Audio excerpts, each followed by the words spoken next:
Hi, ನಮಸ್ತೆ ಎಲ್ರಿಗೂ. ಎಲ್ಲರೂ ಹೇಗಿದ್ದೀರಾ? ನಾನು ಹಾಕೋ ವೀಡಿಯೋಗಳು ಯಾವುದು ಮಿಸ್ ಆಗದೆ ನೀವು ನೋಡಬೇಕಾ? ನನ್ನ ಚಾನಲ್ಗೆ ಸಬ್ಸ್ಕ್ರೈಬ್ ಆಗಿ. ಇವತ್ತು ನಾನೇನು ತೋರಿಸ್ತಿದ್ದೀನಿ ಗೊತ್ತಾ? ಚಿಕ್ಕವರು ದೊಡ್ಡವರು ಎಲ್ಲರೂ ಇಷ್ಟಪಟ್ಟು ತಿನ್ನುವಂಥ ಪಾಸ್ತಾ ತೋರಿಸ್ತಾ ಇದ್ದೀನಿ, ಹೇಗೆ ಮಾಡೋದು ಅಂತ. ಸೊ ಫಸ್ಟ್ ಇದಕ್ಕೆ ಇವಾಗ ಒಂದು ಪಾತ್ರೆಯಲ್ಲಿ ನೀರು ಕಾಯಕ್ಕೆ ಇಟ್ಕೊಳ್ಳೋಣ, ಯಾಕಂದರೆ ಪಾಸ್ತಾನ ಬೇಯಿಸ್ಕೊಬೇಕು.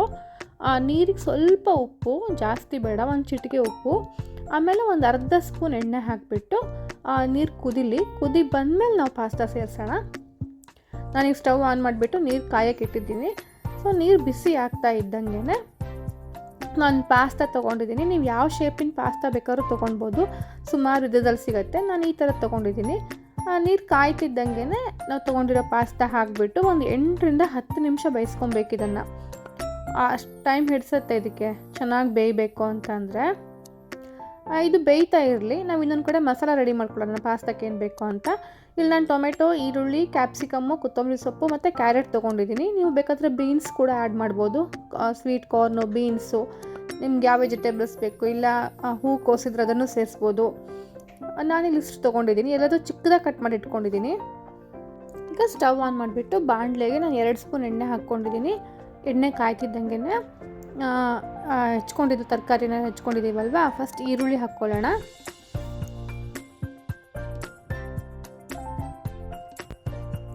ಈರುಳ್ಳಿ ಸ್ವಲ್ಪ ಫ್ರೈ ಆಗಲಿ, ತುಂಬ ಗೋಲ್ಡನ್ ಬ್ರೌನ್ ಆ ಥರ ಏನು ಬರೋದು ಬೇಡ, ಸ್ವಲ್ಪ ಹಸಿ ವಾಸನೆ ಹೋದರೆ ಸಾಕು. ನೋಡಿ, ಈಗ ಈರುಳ್ಳಿ ಸ್ವಲ್ಪ ಫ್ರೈ ಆಗಿದೆ. ಇವಾಗ ಇದಕ್ಕೆ ಶುಂಠಿ ಬೆಳ್ಳುಳ್ಳಿ ಪೇಸ್ಟ್ ಸ್ವಲ್ಪ ಸೇರಿಸೋಣ. ನೀವು ರೆಡಿ ಇರೋದನ್ನು ತೊಗೊಂಡ್ರು ಹಾಕ್ಬೋದು, ಇಲ್ಲ ಮನೆಯೆಲ್ಲ ಮಾಡ್ಕೊಂಡಿರೋದಿದ್ರು ಹಾಕ್ಬೋದು. ನಾನಿಲ್ಲಿ ರೆಡಿ ಇರೋ ಪೇಸ್ಟ್ನ ತೊಗೊಂಡಿದ್ದೀನಿ, ಅರ್ಧ ಸ್ಪೂನ್ ಹಾಕ್ಕೊಂಡ್ರೆ ಸಾಕು. ಸೊ ಈರುಳ್ಳಿ ಜೊತೆಗೆ ಶುಂಠಿ ಬೆಳ್ಳುಳ್ಳಿ ಪೇಸ್ಟ್ ಸ್ವಲ್ಪ ಹೊಂದ್ಕೊತಿದ್ದಂಗೆ ಸ್ವಲ್ಪ ಅರಿಶಿನ ಪುಡಿ ಸೇರಿಸೋಣ. ಇವಾಗ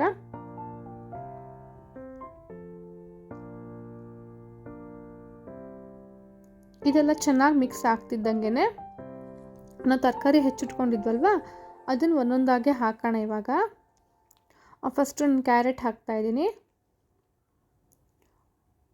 ಕ್ಯಾರೆಟ್ ಆದಮೇಲೆ ನಾವು ಕ್ಯಾಪ್ಸಿಕಮ್ ಹೆಚ್ಚಿಟ್ಕೊಂಡಿದ್ವಲ್ವ ಸಣ್ಣದಾಗಿ, ಎಲ್ಲ ತರಕಾರಿನೂ ಆದಷ್ಟು ಸಣ್ಣದಾಗೆ ಹೆಚ್ಕೊಬೇಕು, ಅವಾಗ ಪಾಸ್ತಾ ಜೊತೆ ಚೆನ್ನಾಗಿ ಹೊಂದ್ಕೊಳ್ಳುತ್ತೆ. ಇಲ್ಲ ಅಂತಂದರೆ ಪಾಸ್ತಾ ಒಂದು ಕಡೆ ಆಗುತ್ತೆ, ತರಕಾರಿ ಒಂದು ಕಡೆ ಆಗಿಬಿಡುತ್ತೆ. ನಾವು ಅವಾಗ ತಿನ್ನುವಾಗ ತರಕಾರಿ ಲಾಸ್ಟಿಗೆ ಉಳಿಸ್ಕೊಂಡ್ಬಿಡುತ್ತೆ. ಆದಷ್ಟು ಸಣ್ಣಗೆ ಹೆಚ್ಕೊಬೇಕು ಎಲ್ಲದನ್ನೂ. ಆಮೇಲೆ ಟೊಮೆಟೊ ಹೆಚ್ಕೊಂಡಿದ್ವಲ್ಲ ಅದನ್ನು ಹಾಕೋಣ. ಇವಾಗ ಕೊತ್ತಂಬರಿ ಸೊಪ್ಪು ಕೂಡ ನಾವು ಇವಾಗಲೇ ಸೇರಿಸ್ಕೊಳ್ಳೋಣ, ಘಮ ಚೆನ್ನಾಗಿ ಬಿಡುತ್ತೆ, ಪರಿಮಳ ಚೆನ್ನಾಗಿ ಬಿಡುತ್ತೆ. ಇದೆಲ್ಲ ಚೆನ್ನಾಗಿ ಮಿಕ್ಸ್ ಮಾಡಿಬಿಟ್ಟು ಕ್ಯಾರೆಟ್ ಎಲ್ಲ ಸ್ವಲ್ಪ ಅದು ಬೇಯಲಿ.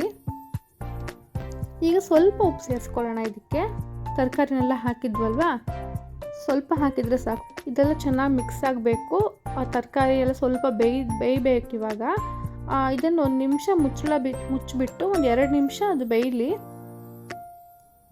ತುಂಬ ಹೈ ಫ್ಲೇಮಲ್ಲಿ ಇಡೋದು ಬೇಡ, ಮೀಡಿಯಮ್ ಫ್ಲೇಮಲ್ಲೇ ಬೇಯಲಿ, ಯಾಕೆ ಎಲ್ಲ ಹಿಡಿದೋಗ್ಬಿಡುತ್ತೆ. ನೋಡಿ, ಪಾಸ್ತಾ ನಾವು ಬೇಯಕ್ಕೆ ಇಟ್ಕೊಂಡಿದ್ವಲ್ವ ಆಲ್ಮೋಸ್ಟ್ ಬೆಂದಿದೆ. ಸಾಫ್ಟಾಗೆ ಬೇಯುತ್ತೆ ಇದು. ನೋಡಿ, ಈ ಥರ ಕಟ್ ಮಾಡಿದರೆ ಆ ಪಾಸ್ತಾದಲ್ಲಿ ಮಿಡ್ಲಲ್ಲಿ ಗಟ್ಟಿ ಕಾಣಬಾರ್ದು, ಸಾಫ್ಟ್ ಇರಬೇಕು, ಅಂದರೆ ಚೆನ್ನಾಗಿ ಬೆಂದಿದೆ ಆವಾಗ ಅಂತ. ಇಷ್ಟು ಬೆಂದರೆ ಸಾಕು. ಇದನ್ನು ನೀರು ಬಸ್ತಿಟ್ಕೊಂಡ್ಬಿಡೋಣ ಒಂದು ಕಡೆ. ಇವಾಗ ತರಕಾರಿನ ಮುಚ್ಚಿ ಬೇಯಕ್ಕೆ ಇಟ್ಟಿದ್ದಲ್ವ ಅದು ಆಲ್ಮೋಸ್ಟ್ ಬೆಂದಿದೆ. ಇವಾಗ ಒಂದು 2 ಮಿನಿಟ್ಸಲ್ಲಿ ಬೆಂದಿರೋದು ಸಾಕು. ತುಂಬ ಬೇಯೋದು ಬೇಡ, ತುಂಬ ಸಾಫ್ಟ್ ಆಗತ್ತಾರೆ, ಯಾಕಂದರೆ ಬಾಯಿನಲ್ಲಿ ಕ್ರಂಚಿ ಸಿಗಬೇಕು ಅದು ತಿನ್ನುವಾಗ. ಇದಕ್ಕೆ ನಾವು ಸ್ವಲ್ಪ ರೆಡ್ ಚಿಲ್ಲಿ ಪೌಡರ್, ನಾನಿಲ್ಲಿ ಕಾಶ್ಮೀರಿ ಚಿಲ್ಲಿ ಪೌಡರ್ ತೊಗೊಂಡಿದ್ದೀನಿ, ಅದನ್ನು ಹಾಕೋಣ, ಖಾರದ ಪುಡಿನ. ಆಮೇಲೆ ಸ್ವಲ್ಪ ಪಾಸ್ತಾ ಮಸಾಲ, ಇದು ಆಪ್ಷನಲ್ಲು, ಬೇಕಾದರೆ ಹಾಕ್ಬೋದು. ಆಮೇಲೆ ಸ್ವಲ್ಪ ಗರಂ ಮಸಾಲ, ಅದನ್ನೆಲ್ಲ ಹಾಕಿದ್ರೇ ಎಕ್ಸ್ಟ್ರಾ ರುಚಿ ಬರೋದು. ಪಾಸ್ತಾ ಮಸಾಲ ಸಿಕ್ಕಿಲ್ಲ ಅಂದರೆ ಬರೀ ಗರಂ ಮಸಾಲ ಸೇರಿಸ್ಕೊಳ್ಳಿ, ಅವು ಚೆನ್ನಾಗಿರುತ್ತೆ. ಇದನ್ನೆಲ್ಲ ಚೆನ್ನಾಗಿ ಮಿಕ್ಸ್ ಮಾಡಿಬಿಟ್ಟು ಇದಕ್ಕೆ ಟೊಮೆಟೊ ಸಾಸ್ ಸ್ವಲ್ಪ ಸೇರಿಸ್ಕೊಳ್ಳೋಣ. ಒಂದು 2 ಸ್ಪೂನ್ ಆಗೋಷ್ಟು ತೊಗೊಂಡಿದ್ದೀನಿ. ನಿಮ್ಮ ಹತ್ರ ಟೊಮೆಟೊ ಸಾಸ್ ಇನ್ ಕೇಸ್ ಇಲ್ಲ ಅಂತಂದರೆ ಟೊಮೆಟೊ ಹಣ್ಣನ್ನೇ ಹೆಚ್ಕೊಂಡಿರೋದನ್ನು ಸ್ವಲ್ಪ ಜಾಸ್ತಿ ಹಾಕ್ಕೊಂಡ್ಬಿಟ್ಟು ಇದನ್ನೆಲ್ಲ ಮಿಕ್ಸ್ ಮಾಡುವಾಗ ಒಂದು ಅರ್ಧ ಚಮಚ ಸಕ್ಕರೆ ಹಾಕ್ಕೊಂಡ್ರೆ ಅದು ಚೆನ್ನಾಗಿರುತ್ತೆ. ಯಾಕಂದರೆ ಟೊಮೆಟೊ ಸಾಸಲ್ಲಿ ಸ್ವಲ್ಪ ಹುಳಿ ಸಿಹಿ ಅಂಶ ಇರುತ್ತಲ್ವ. ಸೊ ಅದು ಇಲ್ಲ ಅಂತಂದರೆ ಟೊಮೆಟೊ ಹಣ್ಣನ್ನು ಸ್ವಲ್ಪ ಜಾಸ್ತಿ ತೊಗೊಂಡು ಒಂಚೂರು ಸಕ್ಕರೆ ಸೇರಿಸ್ಕೊಳ್ಳಿ, ಅವಾಗ ಅದು ಕೂಡ ಚೆನ್ನಾಗಿರುತ್ತೆ. ಇದು ಇವಾಗ ಚೆನ್ನಾಗಿ ಹೊಂದ್ಕೊಳ್ಳಿ, ಟೊಮೆಟೊ ಸಾಸ್ ಕೂಡ ಹಾಕಿದ್ವಲ್ವ, ಚೆನ್ನಾಗಿ ಹೊಂದ್ಕೊಳ್ಳಿ. ಇದು ಒಂದು ನಿಮಿಷ ಮುಚ್ಚಿಟ್ಬಿಡೋಣ. ನೋಡಿ ಇವಾಗ ಆಗಿದೆ, ಇದು ಚೆನ್ನಾಗಿ ಹೊಂದ್ಕೊಂಡಿದೆ. ಇವಾಗ ನಾವು ಮುಂಚೆ ಉಪ್ಪು ಹಾಕಿರಲಿಲ್ಲ ಅಲ್ವಾ, ಸ್ವಲ್ಪನೇ ತರಕಾರಿ ಬೇಯೋಕೆ ಎಷ್ಟು ಬೇಕೋ ಅಷ್ಟು ಮಾತ್ರ ಉಪ್ಪು ಹಾಕ್ಕೊಂಡಿದ್ವಿ ಅಲ್ವಾ. ಈಗ ಪಾಸ್ತಾ ಹಾಕಿದ್ಮೇಲೆ ಸಪ್ಪೆ ಆಗಿಬಿಡುತ್ತೆ. ಸೊ ಪಾಸ್ತಾ ಹಾಕಿದ್ಮೇಲೆ ಉಪ್ಪು ಹಾಕಬಾರ್ದು. ಇವಾಗಲೇ ನಾವು ಒಂದು ಎಷ್ಟು ಬೇಕೋ ಅಷ್ಟು ಉಪ್ಪು ಸೇರಿಸ್ಕೊಂಡ್ಬಿಡೋಣ. ಇನ್ ಕೇಸ್ ತುಂಬ ಕಡಿಮೆ ಆಯಿತು ಅಂತಂದರೆ ಮತ್ತೆ ಪಾಸ್ತಾ ಹಾಕಿದ್ಮೇಲೆ ಸೇರಿಸ್ಕೊಂಡ್ರೆ ಆಯಿತು. ಇವಾಗ ಹಾಕಿಬಿಟ್ರೆ ತರಕಾರಿಗೆ ಅದೆಲ್ಲ ನೀಟಾಗಿ ಮಿಕ್ಸ್ ಆಗುತ್ತೆ. ಇದು ಚೆನ್ನಾಗಿ ಮಿಕ್ಸ್ ಆಗಿದೆ. ಇವಾಗ ನಾವು ಪಾಸ್ತಾನ ಬೇಯಿಸ್ಕೊಂಡು ನೀರು ಬಸ್ತಿಟ್ಟಿದ್ವಲ್ವ, ಅದನ್ನು ಸೇರಿಸ್ಕೊಳ್ಳೋಣ. ಇವಾಗ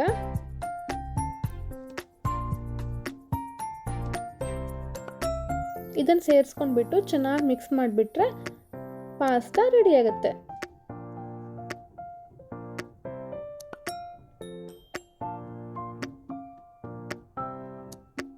ಚೆನ್ನಾಗಿ ಮಿಕ್ಸ್ ಮಾಡ್ಕೊಬೇಕಿದ್ದಾನೆ. ಇವಾಗ ನೀವು ಬೇಕಾದ್ರೆ ಸ್ಟವ್ ಆಫ್ ಮಾಡ್ಕೊಬೋದು. ಸ್ಟವ್ ಆಫ್ ಮಾಡಿಕೊಂಡು ಮತ್ತೆ ಮಿಕ್ಸ್ ಮಾಡ್ಕೊಬೋದು. ಮತ್ತೆ ಏನು ಬಿಸಿ ಮಾಡಬೇಕು ಅಂತ ಏನಿಲ್ಲ. ಇದನ್ನು ನೋಡಿ ಚೆನ್ನಾಗಿ ಮಿಕ್ಸ್ ಆಗಿದೆ. ಇವಾಗ ಪಾಸ್ತಾ ರೆಡಿ ಟು ಈಟ್. ಈ ಥರ ಮಕ್ಳಿಗೆ ಮಾಡಿಕೊಟ್ರಂತೂ ತುಂಬ ಇಷ್ಟಪಟ್ಟು ತಿಂತಾರೆ. ಸೊ ನಾವು ಅವ್ರು ಬೇರೆ ತರಕಾರಿ ಬೇರೆ ಟೈಮಲ್ಲಿ ತಿನ್ನಲ್ಲ ಅಂತಂದರೆ ಈ ಥರದಲ್ಲಿ ಚಿಕ್ಕದಾಗಿ ತರಕಾರಿನ ಹೆಚ್ಚಿಕೊಟ್ಬಿಟ್ಟು ಹಾಕ್ಬೋದು. ಆಮೇಲೆ ಸ್ವೀಟ್ ಕಾರ್ನ್ ಕೂಡ ಸೇರಿಸ್ಬೋದು. ತಿನ್ನೋಕ್ಕೂ ತುಂಬ ರುಚಿಯಾಗಿರುತ್ತೆ. ನೀವು ಮನೇಲಿ ಒಂದ್ಸಲ ಟ್ರೈ ಮಾಡಿ ಹೇಗಿದೆ ಅಂತ ಹೇಳಿ. ಬಾಯ್.